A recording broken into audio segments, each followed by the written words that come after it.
What might be the causes of fertility causes అంటే sperm out అండి. Sperm swimming capacity లేకపోయినా, count తక్కువ ఉన్నా, లేకపోతే మార్ఫాలజీ ప్రాబ్లం ఉన్నా కానీ మనకి మేల్ ఫ్యాక్టర్ వల్ల కూడా మన ప్రెగ్నెన్సీ రాకపోవచ్చు. రెండోది వచ్చేసి ట్యూబల్ ఫ్యాక్టర్స్ అండి. ట్యూబ్స్ ఏమైనా బ్లాక్ ఉన్నా మన ప్రెగ్నెన్సీ రాకపోవచ్చు. మూడోది వచ్చేసి ఓవేరియన్ ఫ్యాక్టర్స్ అండి.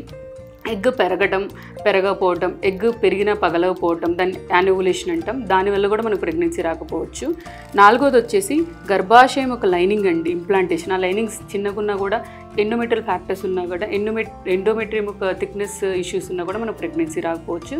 ఇవే కాకుండా కొంతమంది ఆడవాళ్ళకి యుట్రస్ వచ్చేసి అబ్నార్మల్గా ఉంటుంది, లైక్ యుట్రైన్ మాల్ఫార్మేషన్స్ అంటాం, లైక్ యూనికార్నెట్ యుట్రస్ లేదా బైకార్నెట్ యుట్రస్, సెప్టేట్ యుట్రస్, దానివల్ల కూడా మనకి ఇష్యూస్ వస్తాయి.